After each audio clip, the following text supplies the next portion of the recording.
അപ്പോൾ എല്ലാവരും നമ്മുടെ ക്ഷണം സ്വീകരിച്ചിവിടെ എത്തിയ എല്ലാവർക്കും സ്വാഗതം. Thank you so much for coming. ഇത് തത്വമല്ല, വൈൻഡപ്പ് ചെയ്യല്ല, തുടങ്ങുന്നതിന് മുന്നേ നന്ദി പറഞ്ഞതേ ഉള്ളൂ. പിന്നെ എന്താണ് എനിക്ക് തോന്നുന്നത്, നമുക്ക് നേരെ നിങ്ങൾക്ക് എന്താണ് ചോദിക്കുന്നത്? എല്ലാവരും പരിചയപ്പെടാം. സൈഡിൽ നിന്ന് പറഞ്ഞാൽ പൂജയാണ് എനിക്ക് നമ്മുടെ പടത്തിൽ അഭിനയിക്കുന്നത്. അശ്വിനി നമ്മുടെ പ്രൊഡക്ഷൻ ഡിസൈനറാണ് സിനിമയുടെ. അശ്വിനി കലനാഥ്. ഹിപ്സ്റ്ററിനെ എനിക്ക് തോന്നുന്നു എല്ലാവർക്കും അറിയാമെന്ന് തോന്നുന്നു. നമ്മുടെ മൂവിയിലെ നായകന്മാരുടെ ഒരാളാണ്. റോഷൻ, ഫഫ, ജിത്തു മാധവൻ, സജിൻ ഗോപു, നീരജ് ചേച്ചി, മിഥുൻ. അങ്ങനെ പടത്തിലെ പേര് പറയണോ ശരിക്കുള്ള പേര് പറയണോ എന്നൊരു കൺഫ്യൂഷനായിട്ട് ലേറ്റ് ആയത്. ലാസ്റ്റ് കസേര വരാൻ പോകുന്നത് സുഷിൽ. അപ്പം എനിക്ക് തോന്നുന്നു നമുക്ക് ഇതൊക്കെ പ്രത്യേകിച്ച് ആമുഖങ്ങളൊന്നും പറയാനില്ല. സിനിമയുടെ ഇതുവരെ ഇറങ്ങിയ ഔട്ടുകൾ എല്ലാവരും കണ്ടു കാണുമെന്ന് വിശ്വസിക്കുന്നു. ട്രെയിലർ, പാട്ടുകളെല്ലാം അതിൽ കൂടുതലൊന്നും പുതിയതായിട്ട് വരാനൊന്നുമില്ല. ഇനിമെല്ലാം ടീസർ എന്ന് വിളിക്കണോ ട്രെയിലർ എന്ന് വിളിക്കണോ നമ്മളിതുവരെ ഒരു തീരുമാനത്തിൽ എത്തിയിട്ടില്ല. അപ്പോൾ അത് കണ്ടു കാണുമെന്ന് വിശ്വസിക്കുന്നു. അത് തന്നെയാണ്. ഇനി പുതിയതായിട്ടൊരു ഔട്ടുകൾ വരാനില്ല. മറ്റന്നാൾ സിനിമ ഇറങ്ങുവാണ്. എല്ലാവരും തിയേറ്ററിൽ തന്നെ പോയി കാണുമെന്ന് വിശ്വസിക്കുന്നു. ഓക്കെ, അതിനെക്കുറിച്ച് അതിന് ബാക്കി ചർച്ചകളിലേക്ക് പോവാം. അത്രയൊക്കെ ഉള്ളൂ പറയണം.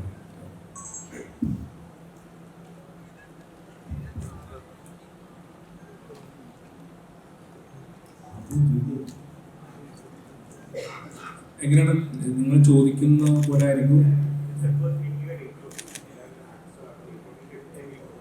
ഓ, അങ്ങനെയാണോ? നമസ്കാരം, എൻ്റെ പേര് പൂജ. ഞാനിതിൽ സ്വീറ്റി എന്ന് പറഞ്ഞൊരു കഥാപാത്രമാണ് ചെയ്തിരിക്കുന്നത്.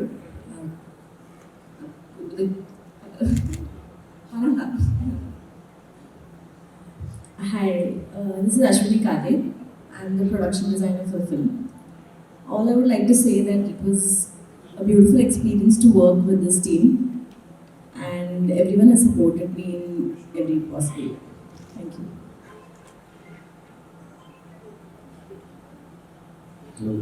ഞാൻ ഹിപ്സ്റ്റർ. അപ്പോൾ ഇതിൽ അജു എന്ന് പറയുന്ന റോളാണ്, ക്യാരക്ടറാണ് ഞാൻ ചെയ്തിരിക്കുന്നത്.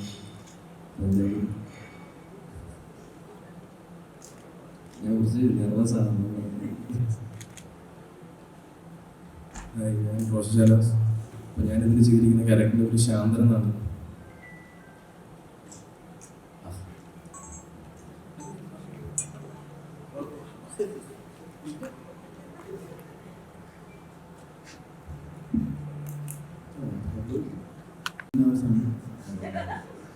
എൻ്റെ ക്യാരക്ടറിൻ്റെ പേര്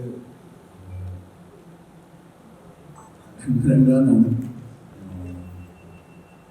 അപ്പം ഇതുവരെയും ചെയ്യാത്ത പുറത്ത് കഥാപാത്രമായിട്ടൊക്കെ എനിക്കും തോന്നി, എല്ലാവർക്കും തോന്നി.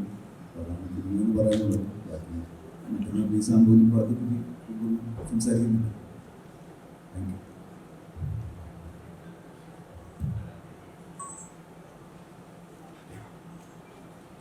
എൻ്റെ പേര് സജിൻ എന്നാണ്. ഞാനിതിലൊരു അമ്പാൻ എന്നൊരു ചെറിയൊരു ക്യാരക്ടർ. അപ്പോൾ ഇത് മറ്റന്നാൾ പടങ്ങൾ ഞാൻ നീരജ രാജേന്ദ്രൻ. ഈ ചെറിയ പ്രായം പറഞ്ഞ ആൾക്കാരുടെ കൂടെ ഇതിൽ ചെയ്യാൻ പറ്റിയത് എൻ്റെ ഭാഗ്യമാണ്. ഇദ്ദേഹത്തിൻ്റെ അമ്മയായിട്ട് ഞാൻ ചെയ്യുന്നു.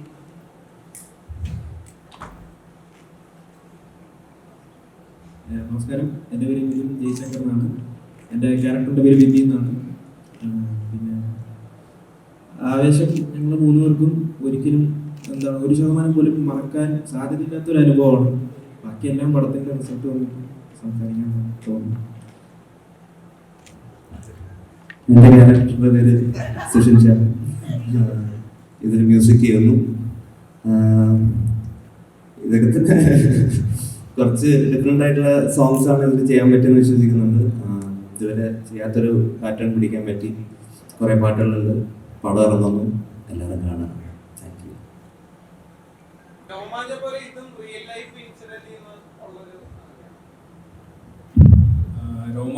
എന്ന് പറയാൻ പറ്റില്ല. രോമാഞ്ചം ടോട്ടലി അല്ല റിയൽ ലൈഫ് ഇൻസിഡൻറ്റിൽ നിന്ന് ഉണ്ടായിട്ടുള്ള സിനിമയാണ്. ഇത് ചെറുതായിട്ട് അവിടെ ഇവിടെ ഇൻസ്പയർഡ് ആയി പോയിട്ട് ഉണ്ടെന്നേ ഉള്ളൂ. ചില അനുഭവങ്ങൾ കഥയാക്കി വലുതാക്കി സിനിമയാക്കി എന്നുള്ളതേ ഉള്ളൂ.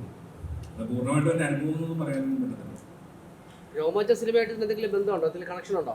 ഇല്ല, രോമാഞ്ചം സിനിമയായിട്ട് യാതൊരു കണക്ഷനും അതിൽ ക്യാരക്ടറിന്റെ ഒരു സ്പിൻ-ഓഫ് പോലെയാണ് ഇതിൽ ക്യാരക്ടറിനെ കൊടുത്തിട്ടുണ്ട്, അതുകൊണ്ട് ചോദിച്ചത്. അല്ല, അത് അങ്ങനെയല്ല. അതൊരു ചെറിയൊരു കൺഫ്യൂഷൻ ഉണ്ടായതാണ്. എന്തായാലും അത് ക്ലിയർ ചെയ്തേക്കാം. അതായത് രോമാഞ്ച സിനിമയിൽ ചെമ്പൻചേട്ടൻ ചെയ്ത ക്യാരക്ടർ, സെയ്ദ് എന്ന് പറഞ്ഞ ക്യാരക്ടർ ശരിക്കും അങ്ങനെ ഒരു അപ്പിയറൻസ് ഉള്ള ആളായിരുന്നില്ല. അപ്പോൾ ആ സിനിമയ്ക്ക് വേണ്ടിയിട്ട് നമ്മളിപ്പോൾ ഒരു അപ്പിയറൻസ് അങ്ങനെ ആക്കിയതാണ്. അപ്പിയറൻസും ആ സ്വഭാവവും രംഗ എന്ന് പറഞ്ഞ ക്യാരക്ടറിനെ പോലെ ഒരു സ്വഭാവം കൊടുത്തതാണ്. ഇത് ടോട്ടലി ഡിഫറെൻ്റ് ആയിട്ടുള്ള വേറൊരു ക്യാരക്ടറാണ്.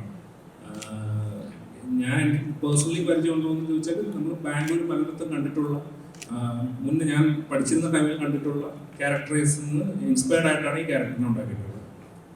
അല്ലാതെ രോമാഞ്ചത്തിലെ ക്യാരക്ടറോടെ യാതൊരു ബന്ധമില്ല. രോമാഞ്ചം തിയേറ്ററിൽ ഇറങ്ങിയപ്പോൾ ആദ്യമേ ഒരു സ്ലോ പേസ് പോലെ, ആദ്യം വലിയൊരു ഓളം ഒന്നും ഉണ്ടാക്കിയില്ല. പിന്നീടാണ് ആളുകളിലേക്ക് ഇറങ്ങി വലിയൊരു തിയേറ്റേഴ്സിന് മാറി, അങ്ങനെ ഒരു വലിയൊരു കളക്ഷൻ്റെ കൂടെ ഉണ്ടായത്. ആവേശം എങ്ങനെയായിരിക്കും? ഒരു ആദ്യം തന്നെ തിയേറ്ററിൽ ആവേശം കൊള്ളിക്കുന്ന ലെവലിലുള്ള മേക്കിംഗ് ആണോ?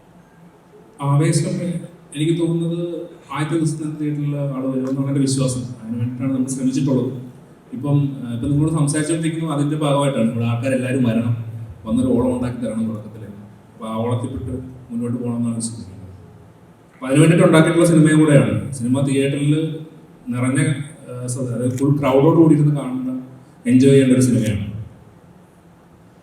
ഇപ്പം നിങ്ങൾ ഫ്രണ്ടിലിരിക്കുന്ന പോലെ മിണ്ടാതിരുന്ന് കാണാൻ പറ്റുന്ന സിനിമയാണ് വിശ്വസിക്കുന്നത്. ഒച്ച ഉണ്ടാക്കിക്കൊണ്ട് തന്നെ കാണുന്ന സിനിമയാണ്. ഉറക്കെ ചിരിച്ചും ഉറക്കെ ബഹളം ഉണ്ടാക്കിയും തന്നെ കാണേണ്ട ഒരു സിനിമയാണ്. അപ്പോൾ അതെനിക്ക് ഉറപ്പായിട്ടും തിയേറ്റർ വാച്ച് തന്നെയാണ്. രോമാഞ്ചം അങ്ങനെയായിരുന്നു. അപ്പോൾ ഉറപ്പായിട്ടും അതിന് മേളിലേക്ക് ചെയ്യാനാണ് ശ്രമിച്ചിട്ടുള്ളത്. രോമാഞ്ചം ഇഷ്ടപ്പെട്ടവരും ഇഷ്ടപ്പെടാത്തവരും ഉണ്ട്. രോമാഞ്ചം ഇഷ്ടപ്പെടാത്തവർക്കും കൂടി ഈ സിനിമ ഇഷ്ടപ്പെടണമെന്നാണ് ഞാൻ വിശ്വസിക്കുന്നത്. അതിന് വേണ്ടിയിട്ടാണ് ശ്രമിച്ചിട്ടുള്ളത്.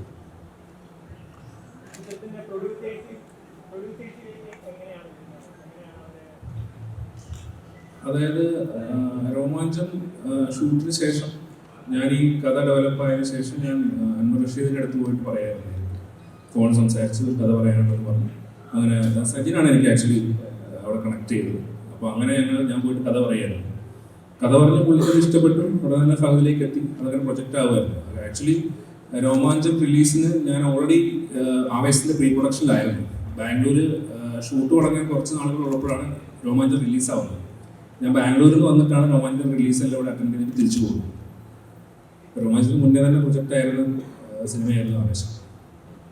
ഭൗതിക ഇതിൻ്റെ ടീസർ ഇറങ്ങിയ സമയത്തും പാട്ടുകൾ ഇറങ്ങിയ സമയത്തും ഒക്കെ ഇവിടെ നോർമലി ഒരു പബ്ലിക് റെസ്പോൺസ് ഒക്കെ എടുക്കുന്ന സമയത്ത് ആളുകൾ പറയുന്ന പഴയ അല്ലു അർജുൻ പടങ്ങളിലെ കാണുന്ന പോലത്തെ ഒരു ഫീൽ കിട്ടി. അങ്ങനത്തെ ഒരു ഇതാ ചേട്ടൻ്റെ ലുക്കും ഏകദേശം അതേപോലെ ഒരു നമ്മുടെ തെലുങ്ക് പടങ്ങളിൽ വരുന്ന വില്ലന്മാരെപ്പെട്ട സിനിമ ലുക്ക് വരുന്നത് ശരിക്കും അങ്ങനെ തന്നെ ഒരു മാസ് വില്ലൻ അല്ലെങ്കിൽ ഒരു കോമഡി അല്ല അങ്ങനത്തെ ഒരു കഥാപാത്രമാണോ? ഇയാള് ബാംഗ്ലൂർ ബേസ് ചെയ്തിട്ടുള്ളൊരു ഗുണ്ടയാണ്. അതുകൊണ്ടാണ് പ്രൈമറിലി അങ്ങനത്തെ ഒരു ലുക്കിലേക്ക് എത്തിയത്. ഓൾമോസ്റ്റ് ചിത്തുവിന് പറഞ്ഞ ചിത്തു കണ്ട് പോയ ആളുകളിൽ നിന്നും ഒരുപാട് പേരിൽ നിന്നാണ് അങ്ങനെ ലുക്കിലേക്ക് എത്തിയത്. രണ്ടാമത്തെ ചോദ്യം എന്തായിരുന്നു? അല്ല, അങ്ങനെ വേറൊരു പടം പോലെ അല്ല, പക്ഷെ അങ്ങനത്തെ ഒരു അനുഭവമാണ്, അങ്ങനത്തെ ഒരു തിയേറ്റർ എക്സ്പീരിയൻസ് ആണ് ട്രൈ ചെയ്തിരിക്കുന്നത്.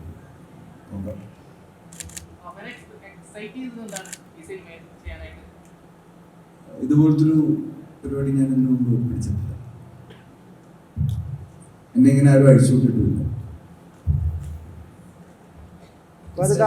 ആദ്യമായിട്ട് ഒരു കൊമേഴ്ഷ്യൽ പടം, ഒരു ഔട്ട് ആൻഡ് ഔട്ട് കൊമേഴ്ഷ്യൽ പടം ചെയ്യുകയാണ്. അപ്പോൾ ഒരു ആക്ടിങ് പ്രോസസ്സിൽ അതൊരു ഈസി ആയിരുന്നോ ടഫായിരുന്നോ മറ്റുള്ളവരിൽ നിന്ന്? ഈ ക്യാരക്ടർ കുറച്ച് എന്താ പറയുക, കുറച്ച് ലൗഡാണല്ലോ. അപ്പം അതിൻ്റേതായിട്ടുള്ള കോംപ്ലിക്കേഷൻസ് ഉണ്ട്. പിന്നെ അയാൾ കറക്റ്റ് മലയാളമല്ല സംസാരിക്കുന്നത്. അങ്ങനത്തെ ഫുട്ടേജൊന്നും വരാത്തതുകൊണ്ടാണ്. ഈ കന്നഡയും മലയാളമൊക്കെ മിക്സ് ചെയ്തിട്ടുള്ളൊരു ഇതാണ്. അപ്പം ഉറക്കെയാണ് സംസാരിക്കുന്നത്. അങ്ങനെയുള്ള കുറേ കാര്യങ്ങളുണ്ട്.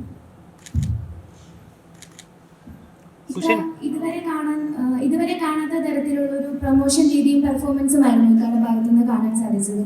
എന്തായിരുന്നു അതിന്റെ കാര്യം? കാര്യമൊന്നുമില്ല, ട്രെയിലറൊന്നുമില്ല. ഇതൊക്കെ ചെയ്താലേ അങ്ങനെ പ്രത്യേകിച്ച് കാര്യമൊന്നുമില്ല. എനിക്ക് ഈ പടം ഈ പടം എന്നല്ല, ചെയ്യുന്ന പടങ്ങളെല്ലാം ആൾക്കാർ കാണണമെന്ന് ആഗ്രഹമുണ്ട്. ഇത് ഒരു ഇൻട്രോ ഈ പടത്തിന് ആവശ്യമുണ്ടെന്ന് തോന്നുന്നു. പടം കാണാൻ പോകുന്നതിന് മുമ്പ് ഈ പടത്തിനെ പറ്റി ഒരു ഇൻട്രോ ആൾക്കാർക്ക് കൊടുക്കണമെന്ന്. അപ്പൊ ഈ പടത്തിലുള്ള ഇക്കാടെ ഒരു കോൺഫിഡൻസ് ആണോ ഈ ഒരു പ്രൊമോഷൻസിലേക്ക് ഒരു ഭയങ്കര ഒരു പോസിറ്റീവ് വൈബ് കാണാനുണ്ട്? ഇക്കാതെ ഇപ്പൊ കോളേജിൽ ഇപ്പൊ ഡാൻസ് സാധാരണ ഇക്കാതൊരു കോളേജിൽ ഒരു ഡാൻസ് പെർഫോമൻസ് നിങ്ങൾ ആരും പ്രതീക്ഷിച്ചിട്ടില്ലായിരുന്നു. അതൊക്കെ കുട്ടികൾ ചുമ്മാ ഞാൻ ഡാൻസ് പഠിച്ചിട്ട് പോയതൊന്നുമില്ല. കുട്ടികൾ ചുമ്മാ പറഞ്ഞോണ്ട് ഞാൻ അവരോട് അവരുടെ സന്തോഷത്തിന് വേണ്ടി അവരെന്തോ അതിന്റെ സന്തോഷത്തിന്. സുഷിൻ, മഞ്ഞുമൽ ബോയ്സ് ഇറങ്ങിയപ്പോൾ താങ്കൾ പറയാം മലയാള സിനിമയുടെ സീൻ മാറ്റുന്ന സിനിമയായിരിക്കും എന്ന്. ഇപ്പം താങ്കൾ ചെയ്യുന്ന എല്ലാ പടങ്ങളും ഇപ്പോൾ നല്ല രീതിയിൽ വന്നുകൊണ്ടിരിക്കുക. ചെയ്യുന്ന ട്രാക്കുകളായാലും ശരിയാണ്, മലയാളികൾക്ക് എപ്പോഴും റിലേറ്റ് ചെയ്യാൻ പറ്റുന്നുണ്ട്. ആവേശം എങ്ങനെ ഒരു ചിത്രം തിയേറ്ററിൽ ആവേശം കൊള്ളിക്കുമോ?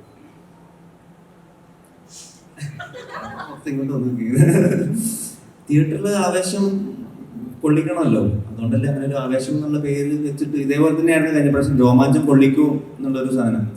അപ്പോഴും എനിക്കൊരു എക്സൈറ്റ്മെന്റ് ഉണ്ടായിരുന്നു, രോമാഞ്ചം കൊള്ളിക്കും എന്നുള്ളൊരു സാധനം. ആവേശം ഉറപ്പായിട്ടും ആവേശം ആക്ച്വലി ഫുള്ളി എന്റർടൈനർ ആണ്. മൊത്തത്തിൽ ചിരിയും പരിപാടിയൊക്കെ ആയിട്ട് ഫുള്ളി എന്റർടൈനർ പാക്ഡ് ആയിട്ടുള്ളൊരു പടമാണ്. അതിൻ്റെ അകത്ത് വേറെ അൺഎക്സൈറ്റ്മെന്റ് എന്താ പറയാ, അത് ഉണ്ടാവാൻ സാധ്യതയില്ല. എക്സൈറ്റ്മെന്റ് ഉണ്ടാവും എന്നാണ് എൻ്റെ പ്രതീക്ഷ. മറ്റൊന്നും സീൻ മാറുമെന്ന് ഞാൻ വിചാരിച്ചിട്ട് പറഞ്ഞൊന്നുമല്ലല്ലോ, ചുമ്മാ തള്ളി. അതേപോലെ അങ്ങനെ തന്നെ ആവട്ടെ.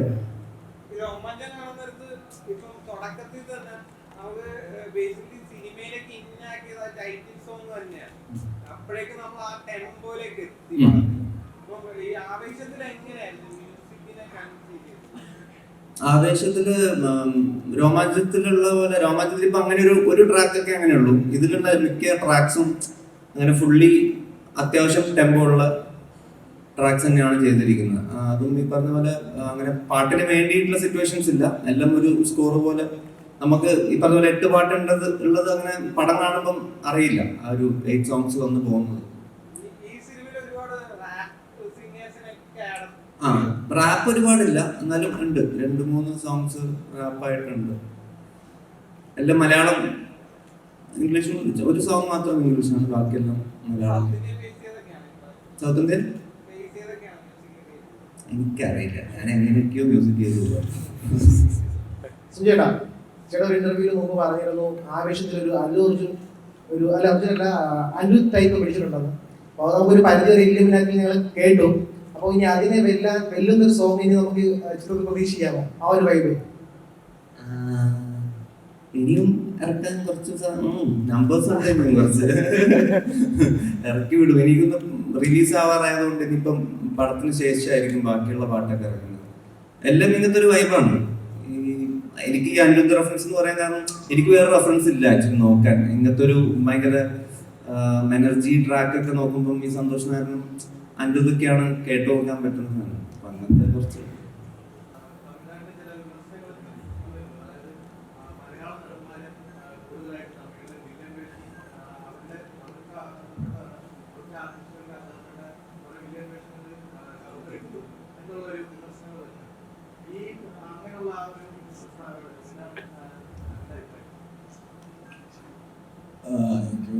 ചെറിയ ഡിസ്കഷൻസ് ഉണ്ടായിട്ടുള്ളൂ തോന്നുന്നു. പിന്നെ അത് കഴിഞ്ഞിട്ടാണ് എനിക്ക് ഏറ്റവും കൂടുതൽ തമിഴ് സിനിമകൾ വന്നിട്ടുള്ളത്. ഇപ്പോഴും തമിഴിൽ നിന്നാണ് ഏറ്റവും കൂടുതൽ സിനിമകൾ വരുന്നത്.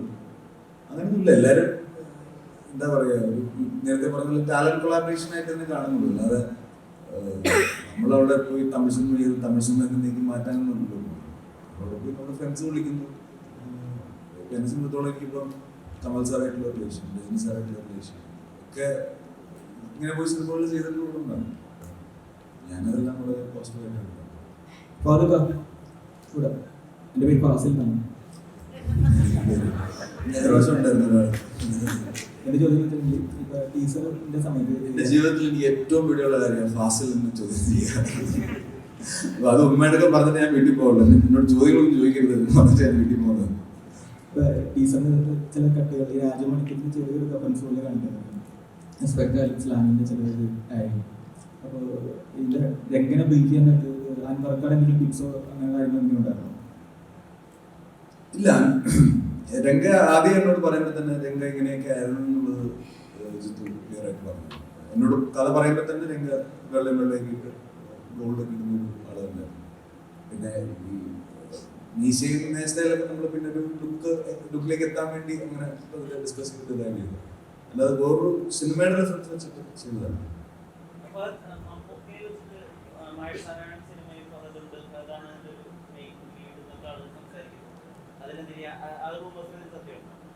മമ്മൂക്ക വെച്ച് മഹേഷ് എന്ന് പറഞ്ഞിട്ട് ഞാനങ്ങ് ലീഡാണ്. ഇല്ലില്ല, അത് മമ്മൂക്ക മഹേഷ് ചിത്രമാണ്.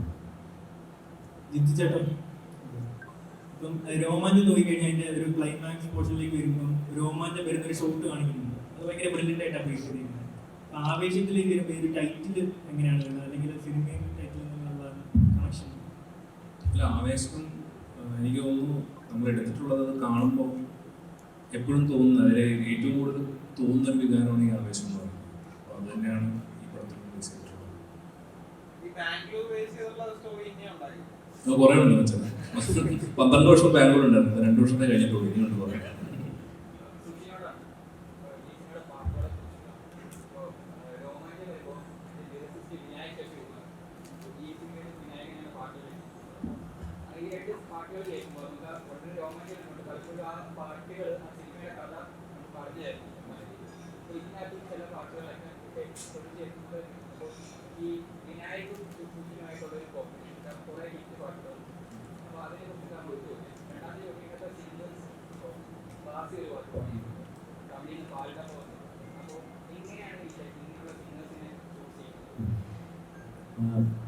ജിത്തു എനിക്ക് 25 ദിവസം 8 പാട്ടാണ് ചെയ്യാനുള്ള ഡെഡ്ലൈൻ ഉള്ളത്.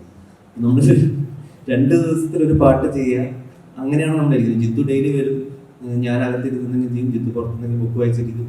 അപ്പോൾ ഒരു ട്യൂൺ ഐഡിയ ഒക്കെ ആയിട്ട് വരും. വിനായക് എന്താണെന്ന് വെച്ചാൽ നമ്മൾ ഓൾറെഡി ആ ഒരു കോമ്പിനേഷൻ പിടിച്ചതുകൊണ്ട് വേറെ പോകുന്നതിന് വരെ നമ്മൾ വിനായകനായിട്ട് ഓൾറെഡി വർക്കായിട്ടുള്ളൊരു കോമ്പിനേഷനായിട്ട് തോന്നി. പിന്നെ നമുക്ക് 3 പേർക്കും കമ്മ്യൂണിക്കേറ്റ് ചെയ്യാൻ കുറച്ച് ഈസിയാണ്. അപ്പം അതുകൊണ്ടാണ് വിനായക് ഇതിൽ എല്ലാ പാട്ടും എഴുതിയിരിക്കുന്നത്.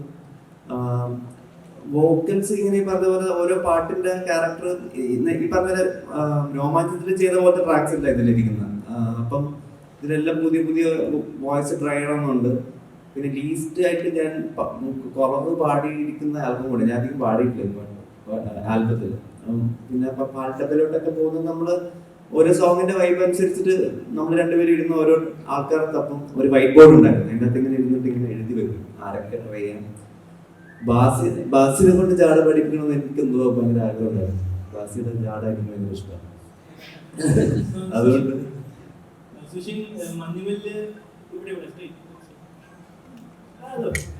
മഞ്ഞുമല്ല് എന്താ വേടനായിട്ട് കൊളാബറേറ്റ് ചെയ്തു. ഇപ്പം ഇതിൽ നോക്കുമ്പോൾ ഡബ്സി ആയിട്ട് വർക്ക് ചെയ്തിട്ടുണ്ട്. അപ്പൊ ഇവരോടൊപ്പം ഒക്കെ വർക്ക് ചെയ്ത് കഴിഞ്ഞപ്പോൾ ഉള്ള മ്യൂസിക് ഡയറക്ടർ ഉണ്ടായ ഒരു ചേഞ്ച് ഉണ്ട്.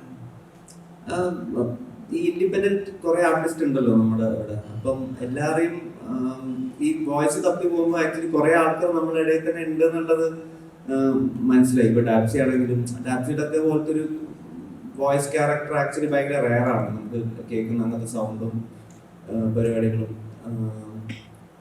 ഇതാണ് കൂടുതലും ഇൻഡിപെൻഡന്റ് ആർട്ടിസ്റ്റിനെയാണ് ഇതിനകത്ത് ഫീച്ചർ ചെയ്യാൻ നോക്കിയിരിക്കുന്നത്. കൂടുതലും സ്ഥിരമായിട്ട് പാടുന്ന ആൾക്കാരെക്കാളും തപ്പിയെടുത്ത് ഇതേപോലെ പാടണം എന്ന് ചോദിച്ച് ചോദിച്ച് അവസരം മേടിച്ചിട്ടുണ്ടെന്ന് പറഞ്ഞിട്ടുണ്ട്. അപ്പൊ ഇതില് ബാസി പറഞ്ഞു അമലേട്ടന്റെ പടത്തില് അമലേട്ടനോടൊക്കെ ഇതേപോലെ ചോദിച്ചിട്ടുണ്ട്, ഒരുപാട് പഠിക്കുന്നുണ്ട്. അപ്പൊ അത്തരത്തിൽ ഇന്നും സുഷിനോട് ചോദിക്കാറുണ്ടോ ബാസി? അതെ, എനിക്ക് അവന്റെ ജാട ഭയങ്കര ഇഷ്ടമാണ്. അവനെ ചോദിക്കില്ല. എന്റെ ആവശ്യമാണ് ബാസി പാടണമെന്നുള്ളത്. കാരണം ആ വോയിസ് അല്ലാണ്ട് എനിക്ക് വേറൊരു സൗണ്ട് വരുന്നില്ല ജാടപ്പാട്ടിന്. അപ്പൊ അങ്ങനെ ഞാൻ ബാസിക്ക് ചുമ്മാ ട്രാക്ക് അയച്ചു കൊടുക്കലും ബാസി എന്ന് പറഞ്ഞപ്പോ പാടിപ്പിച്ചു. അത്രേ ഉള്ളൂ. ഉറപ്പായിട്ടും പഠിപ്പിക്കും.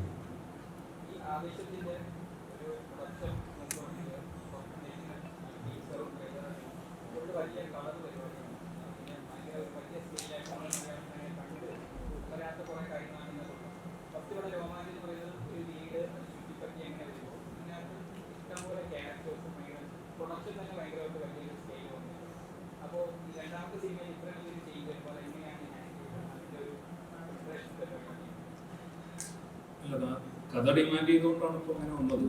രോമാഞ്ചത്തിന് അതായിരുന്നു ആവശ്യം, അതുകൊണ്ട് രോമാഞ്ചം അങ്ങനെ എടുത്തു. ആവേശത്തിന് ഇപ്പോൾ അങ്ങനെ ഒരു സ്കെയിലാണ് ആവശ്യം. അങ്ങനെയാണ് കഥ പറയുന്നത്.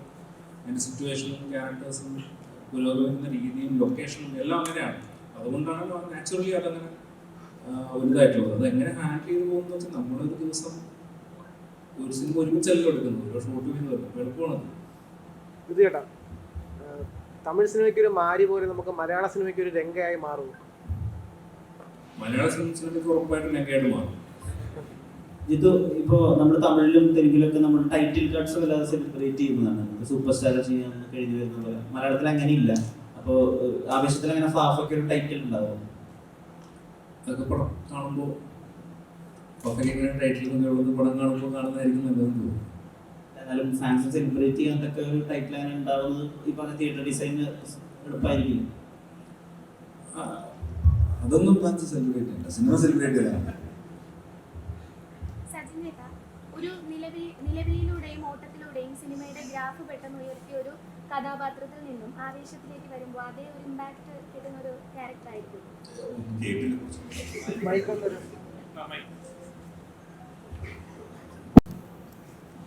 ചേട്ടാ, ഒരു നിലവിളിയിലൂടെയും ഓട്ടത്തിലൂടെയും സിനിമയുടെ ഗ്രാഫ് പെട്ടെന്ന് ഉയർത്തിയ ഒരു കഥാപാത്രത്തിൽ നിന്നും ആവേശത്തിലേക്ക് വരുമ്പോൾ അതേ ഇമ്പാക്ട് കിട്ടുന്ന ഒരു ക്യാരക്ടർ തന്നെ ആയിരിക്കുമോ?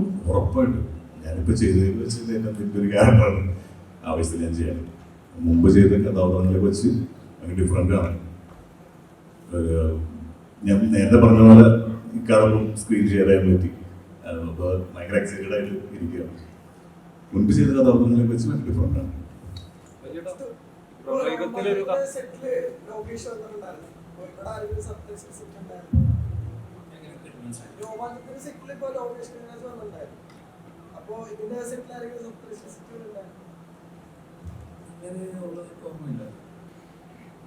സജീവ് ബാബു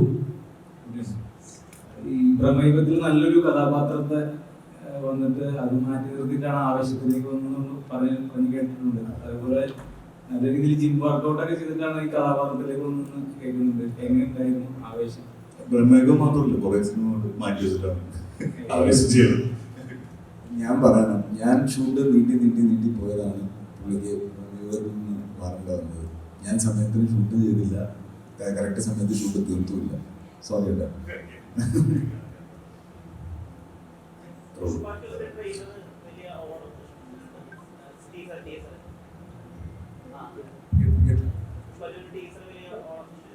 പുഷ്പ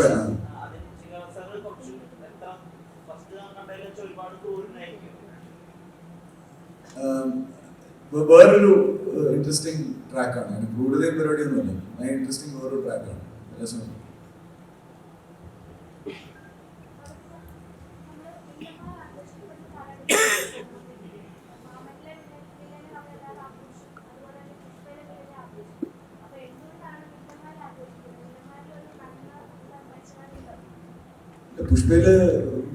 പുഷ്പയിലെ ഏറ്റവും കൂടുതൽ ആഘോഷിച്ചത്. അത് കഴിഞ്ഞിട്ട് മറ്റേയാളൊക്കെ ആഘോഷിച്ചിട്ടുള്ളൂ.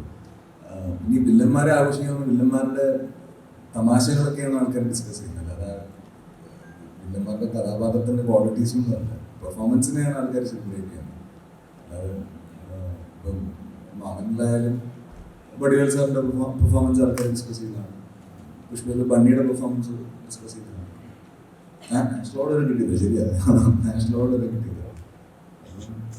ഒരു ഇതെല്ലാം ഫേസാണ്.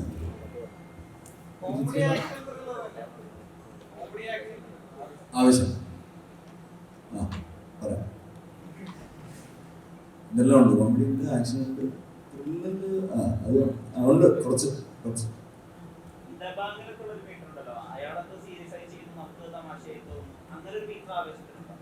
ഒറ്റ ദിവസം മതി.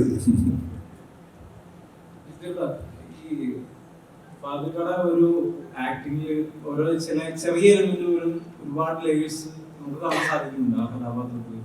എക്സാമ്പിൾ ഇപ്പോൾ ഷംബി കഥാപാത്രത്തിലായാലും എന്താ നമ്മളെ ചോദിക്കുന്ന ഒരു കഥാപാത്രത്തിലായാലും ആ സൈലൻസിൽ പോലും കഥാപാത്രത്തിന്റെ പല പല ലേയേഴ്സ് നമുക്ക് കാണുന്നുണ്ട്.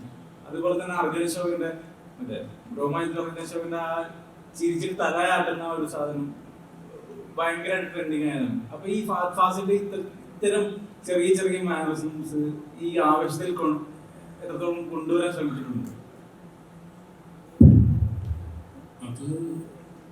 അതങ്ങനെ ഒരു പർട്ടിക്കുലർ മാനറിസം എന്നുള്ളതല്ല. അതിനകത്ത് എല്ലാം ഡിഫറെൻ്റ് ആയിട്ട് തന്നെ പിടിക്കാൻ ശ്രമിച്ചിട്ടുണ്ട്.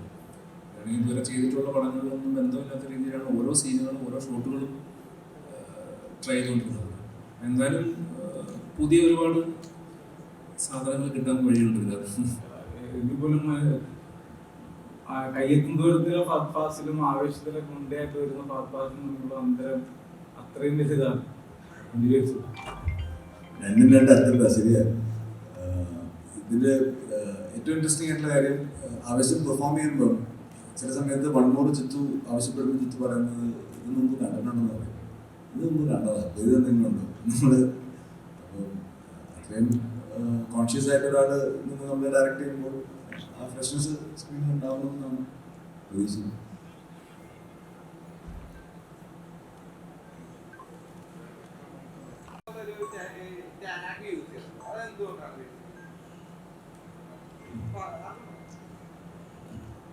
ചുമ്മാ യൂസ് ചെയ്തു പറഞ്ഞല്ലോ, ഞാൻ ഇതുവരെയും ചെയ്യാത്ത സിനിമകളുടെ സ്വഭാവം, പെർഫോമൻസ് ആയാലും ഇങ്ങനെയൊരു സെറ്റിംഗിൽ ഇങ്ങനൊരു എന്താ പറയുക, ബാംഗ്ലൂരിൻ്റെ ഒരു കോളേജ് ലൈഫും സ്റ്റുഡൻറ് ലൈഫും വേറൊരു സൈഡാണ് നമ്മൾ എക്സ്പ്ലോർ ചെയ്യുന്നത്. അപ്പം അങ്ങനെയൊക്കെ മൊത്തത്തിൽ പുതുമ തോന്നിയതുകൊണ്ടാണ്.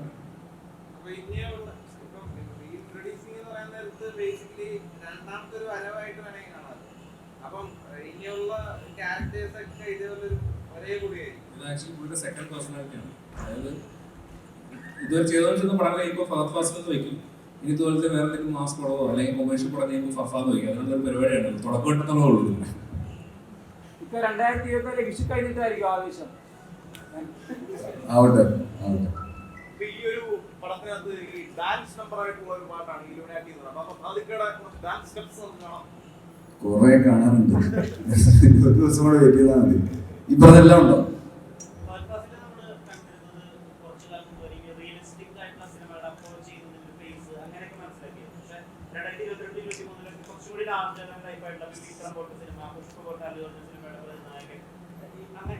സെലിബ്രേഷൻ മോഡ്, എന്റർടൈൻമെന്റ് മോഡ് സിനിമകളിലേക്കാണ്. ശരിക്കും ബാബു ഇതിലൂടെ റിയലിസ്റ്റിക് സിനിമകളുടെ കാലം കഴിഞ്ഞു, ഇനി അങ്ങോട്ട് എന്റർടൈൻമെന്റ് മോഡ് അല്ലെങ്കിൽ തന്നെ കൊമേഴ്ഷ്യൽ സിനിമകളുടെ കാലമാണ്. അങ്ങനെയാണ് ഈ ചുവട് മാറ്റത്തിന്റെ കാര്യം. അല്ല, അങ്ങനെയല്ലല്ലോ, ഒരിക്കലും അല്ല. ഇപ്പം എന്നെ തേടി വരുന്ന സിനിമകളാണ് ഞാൻ ചെയ്യുന്നത്. അപ്പം മാക്സിമം ഓരോ സിനിമകളും ഡിഫറെൻ്റ് ആകണമെന്ന് നമുക്ക് ആഗ്രഹമുണ്ട്.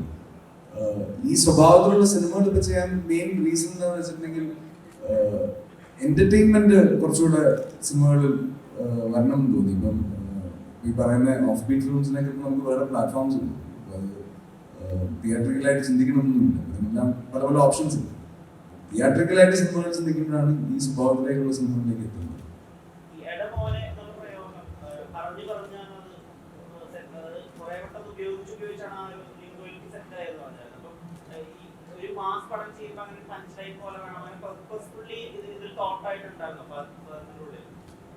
ഇല്ല ഇല്ല, അങ്ങനെയൊന്നുമില്ല. നല്ല ഓർഗാനിക് ആയിട്ട് സംഭവിച്ചു.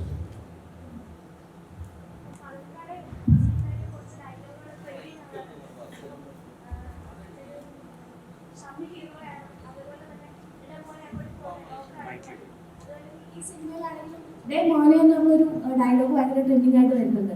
ഇതിൽ ഡയറക്ടറിനെയും റൈറ്ററിനെയും മാത്രം ചോദിച്ചാണ് അത് ഫഹദിക്കാട് ഒരു കോൺട്രിബ്യൂഷൻ അവിടെ വരുന്നുണ്ട്? നമ്മൾ ഡിസ്കസ് ചെയ്ത് വന്നതാണ്.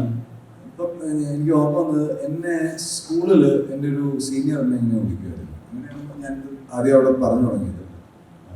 പിന്നെ നസ്രിയൊക്കെ അത് എല്ലാവരും അത് യൂസ് ചെയ്ത് തുടങ്ങി. ശരിക്കും ഭയങ്കര കോൺസെൻറ്റ് ആയിരുന്നു. ഇപ്പോൾ ഒരുപാട് സോഷ്യൽ മീഡിയ വളരെ ആക്റ്റീവ് ആയിട്ടുള്ള ഒരാളാണ്, ഒരുപാട് ഗേൾസ് ഫാൻസ് ഉണ്ട്. അപ്പം നോർമലി ഇങ്ങനെ ഒരു ചിത്രം ഞങ്ങൾ ഒരു പബ്ലിക് റെസ്പോൺസ് എത്തപ്പോൾ ഹിപ്സ്റ്ററിനെ കണ്ട് ഇപ്പോഴേക്കും ഹിപ്സ്റ്റർ പടത്തിലുണ്ടോ? ഇവിടെ മൈക്കുണ്ടോടാ?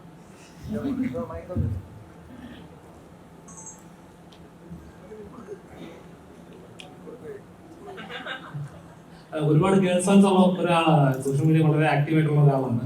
ഇതിന്റെ പബ്ലിക് റെസ്പോൺസ് എടുത്ത സമയത്ത് തന്നെ ഹിപ്സ്റ്റർ ഈ പടത്തിലുണ്ടോ? അത് കാണാനൊരു ഇൻട്രസ്റ്റ് ആണ്. ഉണ്ട്, ഗേൾസ് ആയാലും കുറച്ചുകൂടി അദ്ദേഹം ഈ പടത്തിലുണ്ടോ എന്ന് ചോദിച്ചില്ല. അപ്പം അത്രയും ഒരുപാട് ഫാൻ ഫോളോവേഴ്സ് ഉള്ള ഒരാളാണ്. ഈ പടത്തിലേക്ക് ഇങ്ങനെ ഒരു ക്യാരക്ടർ എന്താണെന്നൊരു, എങ്ങനെയാണ് ഈ പടത്തിലേക്ക് വന്നത്? പടത്തിലേക്ക് ജിത്തു ചേട്ടൻ വിളിക്കുകയല്ല. ഫസ്റ്റ് പടമാണല്ലോ, ഫസ്റ്റ് പടം. അപ്പം ഇതേപോലെ ഒരു ബാധിക്ക എന്ന് പറയുമ്പോൾ വലിയൊരു ആക്ടർ ഒരുപാട് പടങ്ങൾ ചെയ്ത് നമ്മൾ മലയാളികളിലെ ഇന്നും ഇപ്പോഴും ഒരുപാട് നോക്കുന്ന കഥാപാത്രമാണ്. ഇങ്ങനെ ഒരു പ്രൊഡക്ഷനിലേക്ക് ഭാഗമാകുമ്പോൾ എന്താ ഫസ്റ്റ് സ്ട്രൈക്ക് ചെയ്തിട്ടുണ്ടാവും? എക്സൈറ്റ്മെന്റ് തന്നെയായിരുന്നു. പിന്നെ എന്താണ് ഞാൻ മുൻപ് പറഞ്ഞതാണ്, ഫാൻ ബോയ് മൊമെന്റ് ആയിരുന്നു അത്. എനിക്കതിൽ റോഷനായി ഇതിൻ്റെയും ഫസ്റ്റ് പടമാണ്. അപ്പോൾ ആ ഒരു എക്സൈറ്റ്മെന്റ് തന്നെയായിരുന്നു അവിടെ. നമ്മൾ മുമ്പ് അവിടെ ഷെയർ ചെയ്തുകൊണ്ടിരുന്നതും ആ ഒരു എക്സൈറ്റ്മെന്റ് ആണ്. നമ്മൾ ഷൂട്ട് സ്റ്റാർട്ട് ചെയ്തിട്ട് ഏകദേശം 1 month കഴിഞ്ഞിട്ടാണ് അതൊക്കെ ചെയ്തത്. അപ്പോഴെല്ലാവരും എക്സൈറ്റ്മെന്റ് ആയിരുന്നു പുള്ളിയെ കൂടെ പെർഫോം ചെയ്യാൻ അല്ലെങ്കിൽ എല്ലാം.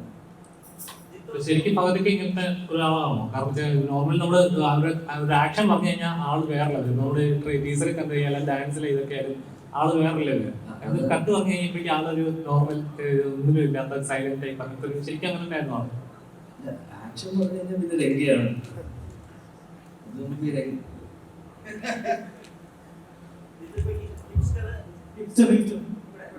ഷൂട്ടിന് പോകുന്നതിന് മുന്നേ പഠിക്കാൻ പോവാണെന്ന് വീഡിയോ ചെയ്തിട്ടാണ് പോയെന്ന് ഇങ്ങനെ കേട്ടിട്ടുണ്ട്.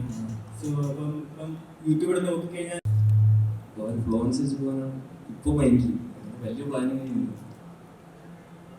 ഇതിപ്പോ ഒരു കാര്യം പെട്ടെന്ന് പറഞ്ഞിട്ട്, ഇവര് 3 പേരുമാണ് സിനിമയിലെ ഹീറോ. ഏറ്റവും ബുദ്ധിമുട്ടുണ്ടായിരുന്നത് ഇവരെ 3 പേരെയും ബാംഗ്ലൂർ പുറത്ത് ഷൂട്ട് ചെയ്യാനായിരുന്നു. കാരണം ഹിറ്റ്സിനെ കണ്ട ആളുകൂടിയ ഷൂട്ടാണ് കിട്ടുന്നത്. അപ്പൊ അത്രയും 1 million സബ്സ്ക്രൈബേഴ്സ് ഒക്കെ നമ്മൾ സെറ്റിലല്ലേ. അപ്പം ഞങ്ങൾക്കും ഇത് ഭയങ്കര പുതിയൊരു എക്സ്പീരിയൻസ് ആയിരുന്നു. എനിക്ക് പ്രത്യേകിച്ച് ഞാൻ ആദ്യമായിട്ടാണ് ഇങ്ങനെ ഒരു ഇത്രയും എന്താ പറയുക യങ്സ്റ്റേഴ്സ് ആയിട്ട്, അതും ഇൻഡിവിജ്വലി അവരുടേതായിട്ടുള്ള കാര്യങ്ങൾ ചെയ്തുകൊണ്ടിരിക്കുന്ന ആൾക്കാരുടെ ഇൻട്രാക്ട് ചെയ്ത് കുറേ നാൾ 3-4 മാസം ഞാൻ ഒരുപാട് പോയി. Thank you. ഇതിപ്പോ രോമാഞ്ചം OTT റിലീസിന് ശേഷം രോമാഞ്ചം കണ്ടിട്ട് ചീ വരുന്നില്ല എന്ന് പറഞ്ഞ് വലിയ രീതിയിൽ വിമർശനങ്ങൾ ഉണ്ടായിരുന്നു. അപ്പൊ അതുകൂടി മുന്നിൽ കണ്ടുകൊണ്ട് എല്ലാവരെയും ചിരിപ്പിക്കാം, അങ്ങനെ ചിരി നിമിഷങ്ങൾ ഉണ്ടാവണം, അത് തിയേറ്ററിൽ വർക്കാവുന്ന, അതായത് റിലീസിന് ശേഷവും ആളുകൾ പറഞ്ഞു രസിക്കുന്ന തമാശകൾ, അതായത് നമ്മുടെ പണ്ടത്തെ ഈ അന്വേഷണ സിനിമകളിലൊക്കെ ഉള്ള പോലത്തെ തമാശകളുണ്ട്, നമ്മൾ ഡെയിലി യൂസേജസ് പോലെ ഉപയോഗിക്കുന്ന തമാശകൾ, അങ്ങനെ ഉണ്ടാക്കാൻ റൈറ്റിംഗ് ലെവലിൽ തന്നെ അങ്ങനെ ഒരു ശ്രമം ഉണ്ടോ? എപ്പോഴും നമ്മൾ എല്ലാവരെയും എന്റർടൈൻ ചെയ്യിക്കാൻ തന്നെയാണ് ശ്രമിക്കുന്നത്. അത് ഇതിനും ശ്രമിച്ചു, രോമാഞ്ചത്തിനും ശ്രമിച്ചിട്ടുണ്ട്, ഇതിനും ശ്രമിച്ചിട്ടുണ്ട്. അപ്പോൾ അതിനാളുകൾക്ക് നേരത്തെ പറഞ്ഞാൽ അതിലിഷ്ടപ്പെടാത്ത ആൾക്കാർക്ക് കൂടി ഇത് ഇഷ്ടപ്പെടണമെന്ന് ഞാൻ ആഗ്രഹിക്കുന്നുണ്ട്. അതിനോട് ശ്രമിച്ചിട്ടുണ്ട്. നോക്കാം, മറ്റന്നാൾ പറയും. ഈ രോമാഞ്ചം കഴിഞ്ഞതിന് ശേഷം രോമാഞ്ചം സിനിമയ്ക്ക് ഇത് തന്നെയായിരുന്നു മനസ്സിലുണ്ടായി. വേറെ സംസാര രീതികൾ നടന്നു. രോമാഞ്ചത്തിന്റെ ഇടയ്ക്ക് ചെറിയ പ്രശ്നങ്ങളുണ്ടായി. അതിന് വേറെ ഡിസ്ട്രിബ്യൂട്ടർ ഏറ്റെടുത്തു. അതിന് താങ്കൾ തന്നെ പറഞ്ഞു, കാരണം ഇതിന്റെ ഒരു സെക്കൻഡ് രോമാഞ്ചം സെക്കൻഡ് പാർട്ട് പോലെ വേറെ ആൾക്ക് കമ്മിറ്റ് ചെയ്തിട്ടുണ്ടെന്ന് പറയുന്നു. അതിന്റെ സത്യാവസ്ഥ എന്താണ്? വേറെ ആൾക്ക് കമ്മിറ്റ് ചെയ്തതായിട്ട് ഞാൻ പറഞ്ഞിട്ടുണ്ട്. രോമാഞ്ചം സെക്കൻഡ് പാർട്ടിന്റെ കാര്യം അന്ന് സംസാരിച്ചിരുന്നത്.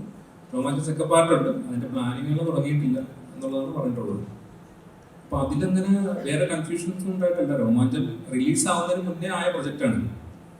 രോമാഞ്ചത്തിന്റെ റിലീസിനൊക്കെ എത്രയും മുന്നേ തന്നെ ഒരു പ്രൊജക്റ്റായി കഴിഞ്ഞു. നവംബറിൽ ഇത് പ്രൊജക്റ്റായി, November-December പ്രൊജക്റ്റായി, ഫെബ്രുവരിയിലാണ് രോമാഞ്ചം റിലീസ് ആവുന്നത്. അപ്പോൾ അതിന്റെ സെക്കൻഡ് പാർട്ടും ഇതും തമ്മിൽ അങ്ങനെ വേറെ ബന്ധങ്ങളൊന്നുമില്ല.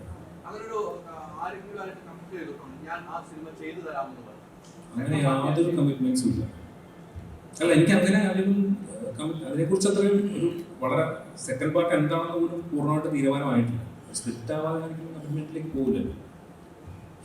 സജിൻ, ഇപ്പം നമുക്ക് മണിച്ചതായിട്ടുള്ള ലളിത ചേച്ചിയൊക്കെ നരേറ്റ് ചെയ്തിരുന്നു നാഗവല്ലി എന്താണ് എന്നുള്ളത്.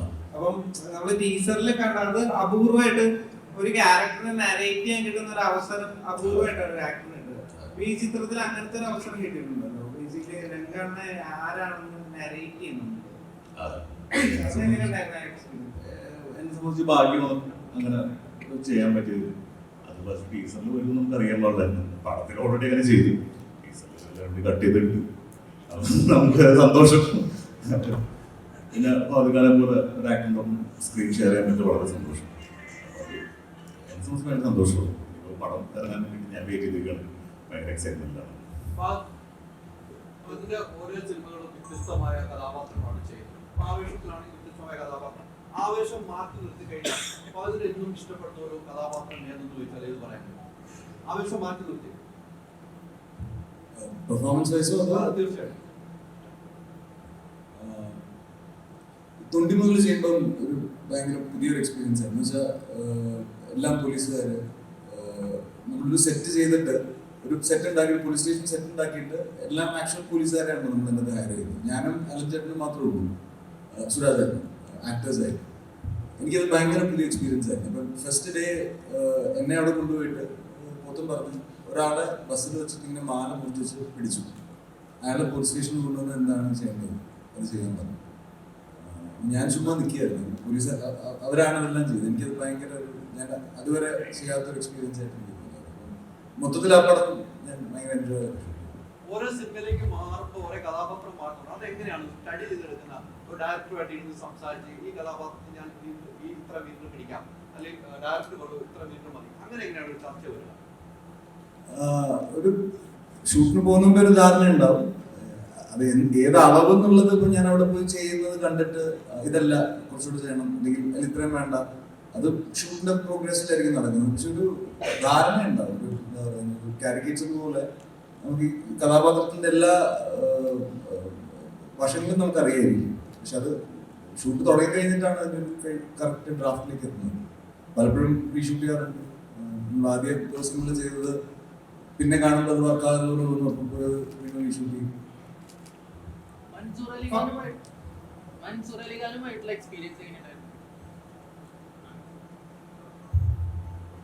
എനിക്ക് മുമ്പ് അറിയാവുന്നതാണ്. ഞാൻ വേലക്കാരനെ വർക്ക് ചെയ്തിട്ട് എനിക്ക് കുറച്ച് മുമ്പ് അറിയാവുന്നതാണ്. എനിക്ക് അന്നും ഇന്നും ഞാൻ പുള്ളിയോടുള്ളപ്പോൾ ഞാൻ ഒരുപാട് ചിരിക്കാറുണ്ട്. എനിക്ക് അറിയാവുന്ന എന്നെ ഒരുപാട് ചിരിപ്പിക്കുന്നുണ്ടാണ്. ഇപ്പൊ ഈ ചിത്രം ആവേശം അനൗൺസ് ചെയ്ത മുതൽ ഒരു ഹൈപ്പ് ക്രിയേറ്റ് ചെയ്തിരുന്നല്ലോ. ഇപ്പം അതിനുശേഷം ഇത് വേറൊരു ടൈപ്പ് പരിപാടിയാണെന്ന് സുഷിൻ പറഞ്ഞപ്പോഴൊക്കെ ഒരു ഹൈപ്പ് ക്രിയേറ്റ് ചെയ്തു. അപ്പൊ അതിന്റെ ലുക്കിലൊക്കെ ഒരു ഹൈപ്പ് ക്രിയേറ്റ് ചെയ്തു. അത് കഴിഞ്ഞിട്ട് ഒരു ദിവസം കൊണ്ട് ധ്യാൻ വന്ന് രാവിലെ മുതൽ വൈകുന്നേരം വരെ ഇന്റർവ്യൂ കൊടുത്തിട്ട് ആ സീൻ മൊത്തം ധ്യാൻ കൊണ്ടുപോയി, ആ ഹൈപ്പ് മൊത്തം ധ്യാൻ കൊണ്ടുപോയി. അതിനെങ്ങനെയായിരുന്നു നോക്കി? നല്ല നല്ല കാര്യം. എനിക്ക് എന്റെ സിനിമയെ പറ്റി സംസാരിക്കാൻ പറ്റുള്ളൂ. അപ്പൊ അത് മറ്റന്നാൾ റിലീസ് ആവും. റിലീസായിട്ട് ആൾക്കാർ ഇന്റർവ്യൂ ഒക്കെ കാണാം. നമുക്കൊരു സിനിമയ്ക്ക് ഒരു സിനിമ പറഞ്ഞിട്ടുണ്ടതിന് മുമ്പ് സിനിമയ്ക്ക് ഹൈപ്പ് അല്ലെങ്കിൽ സിനിമ കാണുന്നത് നമ്മൾ ഒരു വിളംബരം പോലെയാണ് ഒരു മാർക്കറ്റിംഗ് ഉള്ളത്. ഇപ്പം ഇന്റർവ്യൂ ആണെങ്കിലും വളരെ ഇതിനൊരു ഇന്റർവ്യൂ കൊടുക്കാൻ വന്നിട്ടില്ല. നമ്മൾ ടീം ആരും വന്നിട്ടില്ല, ആകെ ഒരു ഇന്റർവ്യൂ മാത്രമുള്ളൂ, ഷിപ്പിലുള്ള ഇന്റർവ്യൂ മാത്രമേ വന്നിട്ടുള്ളൂ. അത് നമുക്ക് കണ്ടതുമാണ്. എന്തുകൊണ്ടാണ് അത്ര ഇന്റർവ്യൂസിലേക്ക് വേണ്ട? അപ്പൊ അതിന് സമയക്കുറവാണ്, എന്താണെന്ന് അറിഞ്ഞാൽ ഞാൻ ഹൈദരാബാദാണ്. ഞാൻ പുഷ്പ ഷൂട്ട് ചെയ്തുകൊണ്ടിരിക്കുകയാണ്. ഇന്ന് വൈകിട്ട് ഞാൻ തിരിച്ചു പോകുന്നുണ്ട്. അറ്റ്ലീസ്റ്റ് അന്നൊരു ദിവസത്തേക്ക് ഞാൻ വരും. അതൊരു സൈഡ്. രണ്ടാമത്തെ സൈഡ്, മിനഞ്ഞാന്നാണ് പടം ലോക്കായത്. ഒരു ട്രെയിലർ കട്ട് ചെയ്യാൻ പോലും നമുക്ക് സമയം കിട്ടിയിട്ടില്ല. എല്ലാവരും ബിസി ആയിരുന്നു. പ്രൈമറിലി മറ്റ് ടെക്നീഷ്യൻസ് മറ്റു പടങ്ങളൊക്കെ ആയിട്ട് ബിസി ആയിരുന്നു. എല്ലാവരും ഈ സിനിമയിലേക്ക് എത്തിയപ്പോഴത്തേക്കും അതിൻ്റെതായിട്ട് ഡിലേ ഉണ്ടായി. പടം തീരാൻ അതിൻ്റെതായിട്ട് ഡിലേ ഉണ്ടായി.